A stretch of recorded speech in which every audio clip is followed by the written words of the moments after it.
I rarely see them this bad. What? My sensitivity does pick things up. It's better that I didn't find it by the brakes failing and then me crashing into a canyon. If I had spent a lot more on a, quote, better car, sure, would I have avoided what we're doing now? Hey everybody, welcome to the desert. 94 degrees. And if we're out in the middle of the desert, that can only mean one thing. My Italian cars are broken and we've had to make a visit to them to see what Donnie's doing and why they're not fixed yet. Come on in. Look down. Ferrari is on a wooden dolly. That's a very good sign. Buddy? How are you? What's going on? My car. Oh, my poor car. Cool, huh? How bad is it? You said you found all this stuff. Let's start with, why did the car come here in the first place? It came here in the first place because my brake pedal started to get very soft. Yeah, your brakes are gone. My brakes were gone. The pedal started to get very soft. You said, okay, that's the master cylinder, I can fix it. And then I said, great. While you've got it, which is a very dangerous word to say to Donnie, while you've got it, and while we're doing the brakes, because we were going to do not just the master cylinder, but also the pads and rotors. Right. While all that was off, I said, let's just make it hurt once. Let's just shove that shampoo bottle at a medium pace. Why is it going to be right a shampoo up my bottle? Ass because of Adam Sandler. And, okay. And I said, let's do the shocks, let's do the bushings, let's get this shit out of the way so that I can drive it for a long time and not have to have it come back here. That was the intention. Well, that was always going to be phase 2 anyways. Right, but phase 2 became dictated by the master cylinder. The brakes kicked it in, yeah. Okay, so that began phase 2. Then the car got here and you started sending me texts of things you found. Suspension is now completely off the car. Yes. Find anything in there? Yes. What'd you find? So these things notoriously have dry rot, for lack of a better word, on the bushings. So it's like you look at them, it's like, okay, the bolt is still centered in the bushing itself. You're going to get some movement this way or that way. You don't really feel it, so you let it go. Yours had actually dropped. So you had your bushing, and your bolt, instead of being straight on, was droopy. Okay, yeah. Was down. Right. It was no longer in the center. So I was like, you got to do it. Yeah. Your shocks. So we needed, as I suspected, yeah. I felt there was a little shimmy when you'd go over bumps. Well, that's a GTS. At first you were like, well, it's the GTS. Yeah. It doesn't have the rigidity. But as it turns out, not just the GTS. No, yeah. There was also, my sensitivity does pick things up. Sure. In your experience? The bushings were, in fact, shit. Yeah. Was everything in there that you saw pretty much original from the factory and just old and tired? Yes. Okay, so the shocks were original, old and tired. Yeah. The bushings original, old. So it's not like somebody put in some garbage in the 90s. No. Okay. So it was so those things were things that would have needed doing anyway, sooner rather than later. Yes. Okay. Now, you also said that my brake pads and rotors were also completely shot. Yeah, I've got one of your. Were those also factory original and just old and tired? It's hard to tell. I want to guess yes, because of how much wear there was, how much meat and material. And this is the rear. Okay, let's see. Had gone away. You can see that little lip? Yeah. That's supposed to be down off of the surface. Wait, so and the rotor here is supposed to be higher up than this lip. Oh, yeah. Wow. Yeah, so I can actually feel on the outer and inner, there's an edge almost like a drum head. Yeah, like a drum. exactly. Like the meat of it is actually like below. A valley. Yeah. Same on this. Oh yeah, you can see. So that's toasted. And that's relatively thin. I have fresh ones to compare to. Yeah, let's B-roll that. In this B-roll shot, you'll see it next to a fresh one. So definitely that would have needed doing anyway. Not a surprise. No, well. We thought they felt worn because I rarely see them this bad. I rarely see this much meat gone on a rear rotor. Okay. So that was neglected, and that now needs doing. Yeah. Okay. What else in the suspension? We have new shocks coming. They actually were supposed to show up day after tomorrow. I just checked on them. And you sent my control arms out to be repowder coated, right? Yes. Media blasted and then repowder coated. Exactly. So those will be nice. They'll be gorgeous. Okay, and that's like everything, right? As far as the suspension. Yeah, your uppers and lowers. Yeah. I got all fresh, everything fresh from Ferrari. Your hardware, I don't know where this thing was. Georgia. But, yeah. In the hands of people that made up fraudulent paperwork. Exactly. One side we had, and I'll show you the bits, literally the bits, we had to hack away saw, plasma cutter, and cutting wheel to get it off. To get the control arms off? Or to get one upper control arm off. So was it like over torqued or was it cross threaded? Rusted. Rusted. Frozen. Okay. I've only had that other problem in a Testarossa where you can kind of get to it from inside the car, a hole saw, nice rubber grommet, looks factory. So you can get to the thing to pound it out. But not on this. You can't do this on this. Okay. So did you have to damage the car in order to get it off? Never. Okay.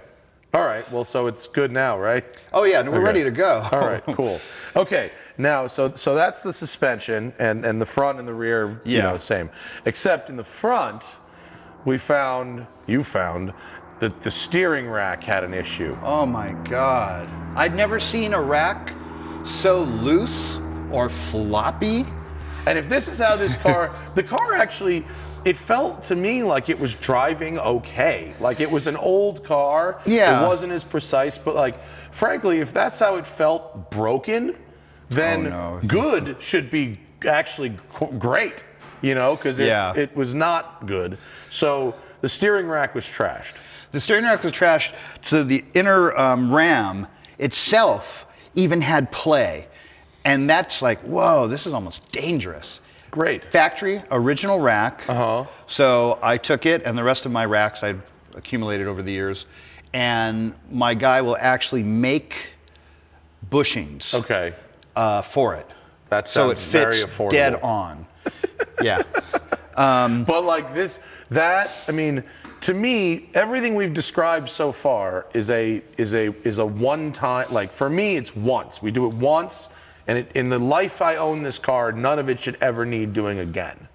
No. Am I justifying this to myself slightly in order to write a massive check? No. Yes, but like, we're clearly unfucking 2 decades of this not being maintained properly. Well, not being maintained and just the age and wear. Yeah. You know, you can have decent maintenance, but this is heavy and most people don't usually want to dive in this deep. Right. Until it's this old and it's necessary. So the return on all this depth that we're going into is incredible. It's a totally different machine. Now, let me ask you this. This is important because I looked at a few different cars, and this one was the cheapest one by far. But I feel like a lot of what you've found wouldn't necessarily have been discovered in a standard pre-purchase inspection. Some of it might have, but a lot of it you have to really dig to find. So, it depends on what your experience is and what you're looking at. I know what to look at. So I would have been like, the bushings I would have known immediately. Yeah, you're going to need to do your suspension. What I'm getting at is, if I had spent a lot more on a, quote, better car. Sure.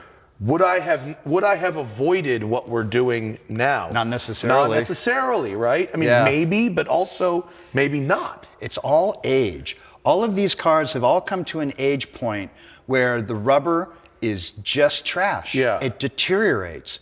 No, blame on maintenance or whatever. I mean, we can blame them because the car had fake maintenance records. Oh yeah, of course. But that being in particular, said, but a lot of this stuff would have come up sooner or later anyway. Oh yeah. The shocks, for instance, that oil really gets beat up. Nobody ever changes out. And it's specified, change out your shock oil. Really? Yeah, That's sure. a thing? I'll do that every. Is that an actual thing? Yeah, it's in the book. It's in your owner's manual. I never actually heard of that. And it says it needs this much amount, so many pints or whatever, and you do it every so many miles. And it's like, yeah, right. Yeah. Nobody does that, but it does. It fatigues and blows out. and that doesn't lead to a good longevity of the shocks anyways. Right. So fuck it. So the bushing, that stuff was inevitable. Absolutely. And all the rubber buying rotted. a more expensive car may or may not have avoided this. I have a 328 we spent $135,000 on. 6,000 mile car. Right. Pristine. Right. Really nice. Nope. Everything is rotten. So that's what it's $40,000 worth of work just based on how old it is. So that's how I sleep at night. Oh no, you're way ahead of the game. I sleep at night knowing, look, this car, for what it is, was cheap. It's triple black, and it'll be triple black forever. I'd rather give you the money than give the seller the money. You know, of course, and buying a low mile pristine car with this and this box checked may not have saved that money, and as you're saying, it likely wouldn't have anyway. No, almost every single car needs at least a good 15 to 20 plus. Yeah. Because of the age. Yeah, right. Only because of the age. Yeah, yeah. So, okay, that's under here and under there. Okay. Now let's move to the inside of the car, where we have found many, many things. The door card, when we got the car, it didn't really fit right, and it would rub right here on this weather stripping when you'd close the door. So when you went to make an adjustment, and this was like a month ago, so if you remember, what did we find inside the door card? Oh my God. I recall the words Bondo, drywall screws, and duct tape. You can still see some of the remnants of the duct tape. So there's supposed to be like a plastic weatherproofing sheet. Yeah, right. And I've got some stuff I got for your Countach for the door. It needs it as well. Yeah. So I'm trying to find the right stuff instead of using trash bags. Is that what people use? Yeah, it's disgusting. Do real shops use trash bags? Sure, why not? It's black. It's the plastic. same. It's the same. It's 4 mils. It's crazy. Right. So yeah. I mean, but when I go to take it out, it's like between what a drag. The right stuff and a trash bag. Yeah. There is. Okay. Well, aesthetically, right. And it's hidden. But for a freak like me, yeah. For a freak like me, you're like, really? A trash bag? Hey, you got to do what you got to do. Better than duct tape, I guess, right? Yeah. Yeah. Duct tape. The sheet of duct tape was so bad that it was impressive. Yeah. Like it was like, whoa. What was impressive was the Bondo. The actual Bondo. And they screwed it in and Bondoed over all the screws. And then they did that fake leather painting where if you have an interior guy come and, quote, restore your leather, they kind of airbrush it. Yeah. So they Bondoed it, wood screwed it, and then they did the leather airbrushing. So at first glance, it looked like leather. Right. But then when it started rubbing off. And revealing gouging the Bondo into this hard stuff that was cracking. No, it was the same. So we had to have the door cards completely recovered. You want to see one? Yeah, I do. So here's my new door card. Oh, it looks great. So not only is it leather. These were affordable. Not only is it leather with the right grain. It looks really nice. You've the got, stitch you've got done your by functional hand. Door pocket here. But it's been sprayed to match this. Because this was an original piece? Yeah. All right, so we remade all of it, but the armrest is original, so we had to match the rest. And did we do that? I mean, we're not trying to cheap out, but this part not cheap out at all. This part wasn't fucked. No. So we did it to match that because that didn't need replacing. So your new grommet. Your grommet is there, your rubber is back. And then you asked me to do the seats. You said, Matt, please can I do the seats? Yeah. So that they match perfectly. And I refused to do it.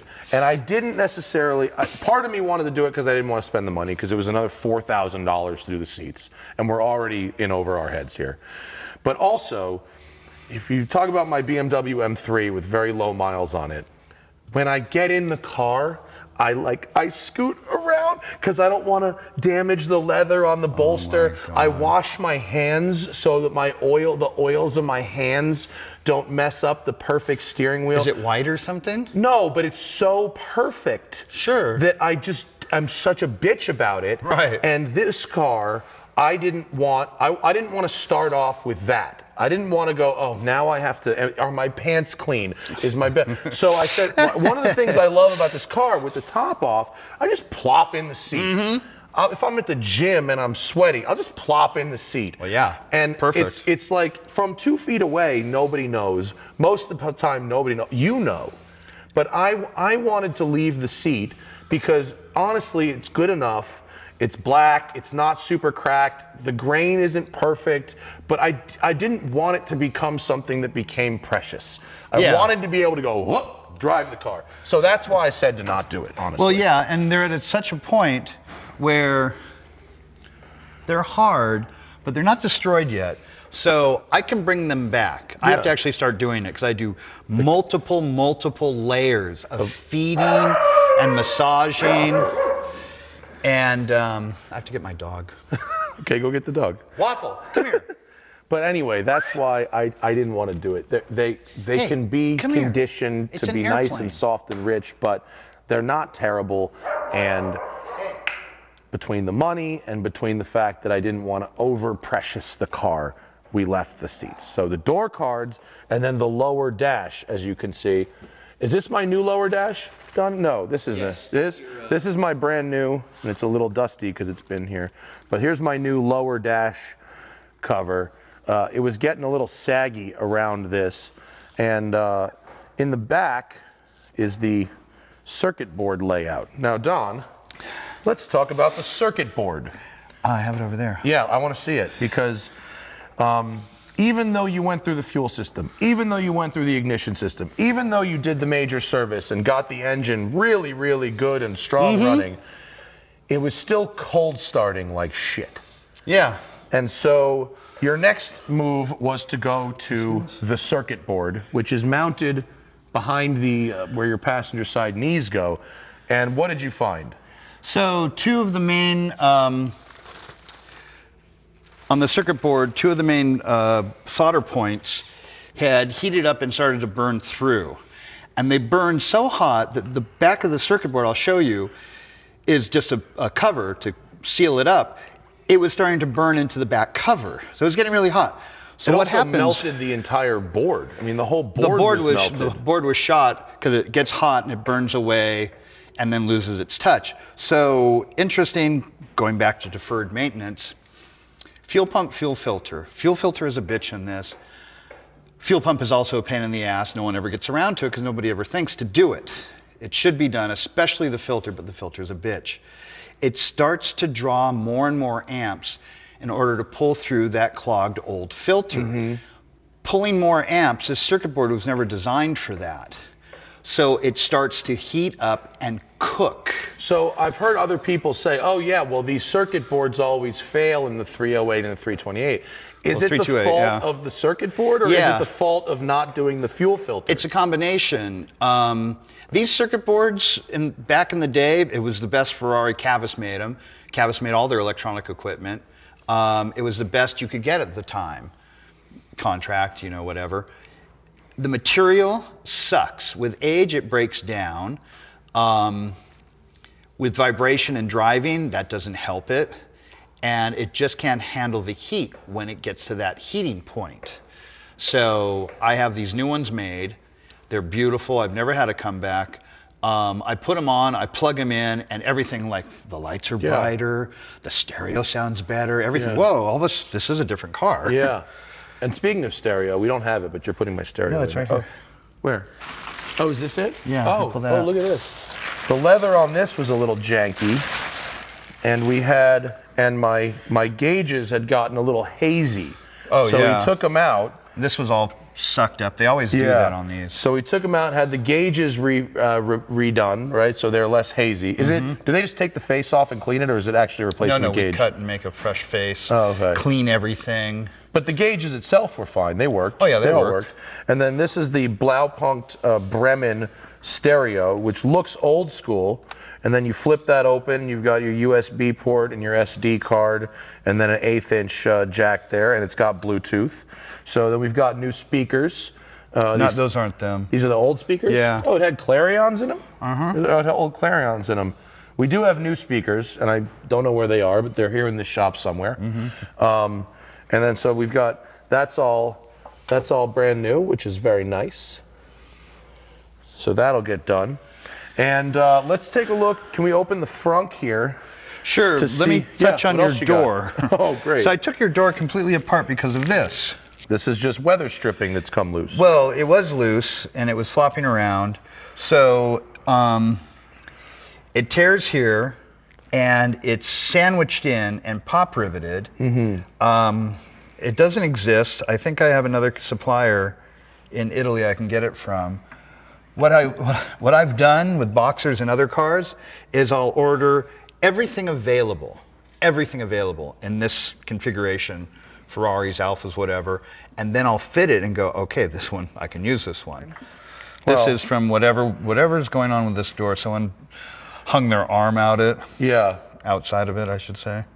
Okay. But I had to disassemble everything. Well, what is annoying about this car actually is when you're driving it, your arm is actually sitting on the weather stripping, which sort of sucks. So I'm not surprised. If that's how one drives, you got to keep your arms in. Shut up. Got to drive. Shut up. If that's the cost of someone driving with their arm on the sill, I understand it. So we do whatever we can, right? And then in the front here, this is where the brake booster was, right? Yeah, I'm glad I left what I found. I didn't clean it up yet. Yeah, so